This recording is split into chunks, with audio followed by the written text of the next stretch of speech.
It's a far cry from the wood and wire bird cages of the pioneers of flying to the sleekness of the modern airliner, which today links all major towns and cities with daily service, while millions of miles are flown annually in perfect safety, where not so long ago to fly at all was dangerous adventure.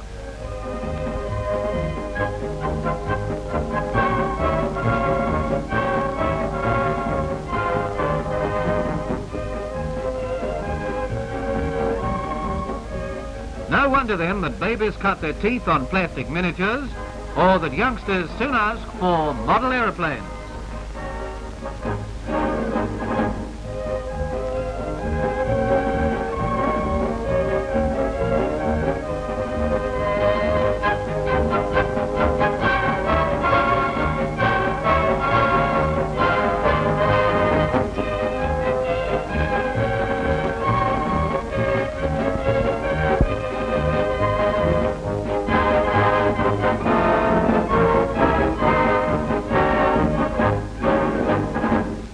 Where the modelling bug is really bitten, you'll find most of the family at work, and a trial fitting of the engine in this neat team racer shows how the modern trend is to make the models realistic. The rules governing team racing now make it necessary for this type to carry a pilot. The engine must be cowled, and with the wing area restricted, boys get a real chance to show their designing skill, for the races are held over a distance of 10 miles, in laps of 40 yards diameter. Naturally, in such a distance, it's necessary to take off and land several times to refuel. And with 4 or 5 models in the air at once, well, anything can happen, and generally does.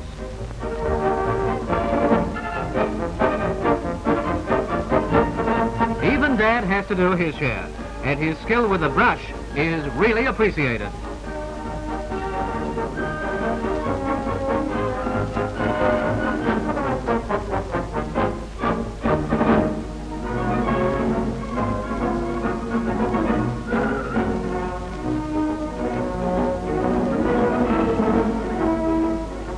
For the beginners to model flying, the rubber-driven type still holds pride of place. And out in the kitchen, the youngest member of the family is building his first plane with a wingspan of 24 inches. With full-size plans available and many of the parts ready cut out, it's fairly simple for a youngster to make something that will really fly. It is necessary, of course, for all parts to be carefully fitted and well cemented, as the wing frame will only weigh about half an ounce, and yet it must be strong enough to withstand many crashes.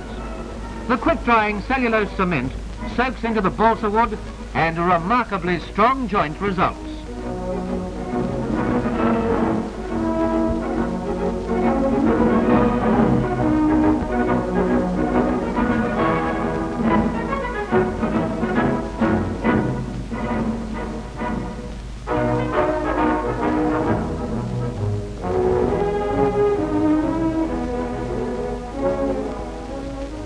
So to bed, to dream of many things, but mostly aeroplanes. Probably several weeks will be taken in building even a simple model. But it's all part of this good, clean hobby which has been gaining ground steadily for the past 25 years, until today it boasts a following of hundreds of thousands, with clubs in almost every town.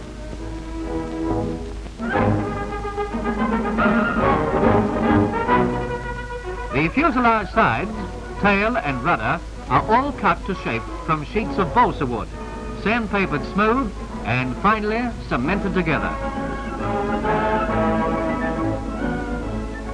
Well, here goes, and let us hope that for this youngster, this successful takeoff is but the first of many.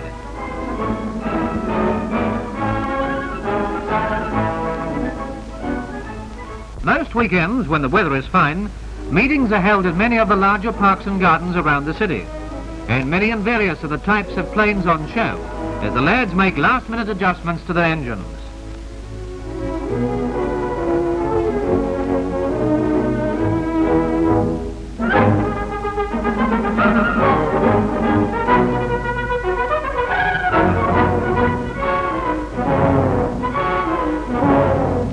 Probably the simplest power model to build is the stick type, and this youngster ably demonstrates the action of the controls to which are coupled the wires that connect to the operating handle in the flyer's hand. The planes vary from about 2 to 5 feet in wingspan, and they weigh up to 4 pounds. For small models, the diesel engine is the most popular type, as no batteries or starting devices are needed. Engines as small as half a cubic centimetre capacity are obtainable today. In the medium size, the glow plug engine is popular. This needs a battery for starting, but once running, the battery can be dispensed with. The largest and probably the smoothest running of all are the spark ignition engines. And here, one of 10 cc capacity is shown in a stunter of 57 inches wingspan. One of the smallest engines obtainable is shown alongside for comparison.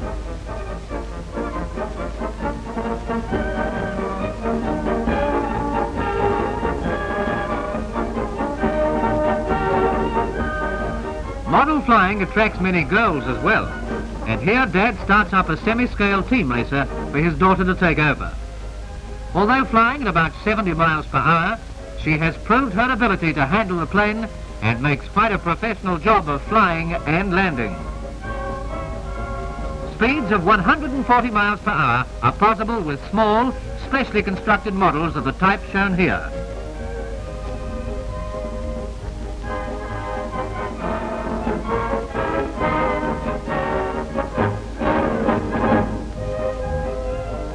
The undercarriage is lightly fixed. It falls away after takeoff. Now, if you look closely, you'll probably see it drop off and fall to the right of the picture. Naturally, landings are hazardous, and each flight means a new propeller. By far the most spectacular, and certainly appealing most to the average boy, are the stunters. And this one, flown by junior champion Don McLaren, is a good example of what present-day youth can do.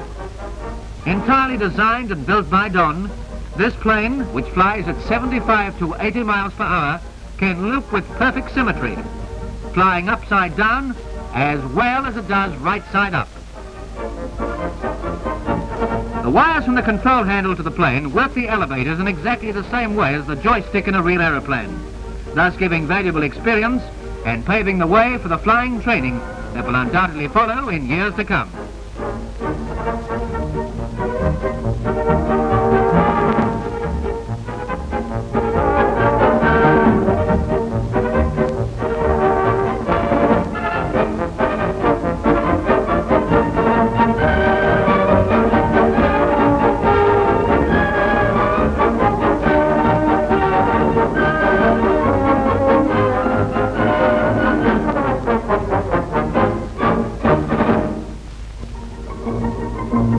With figures of 8, loops, and inverted flight that's the envy of many professionals, Don handles the model as though born to fly.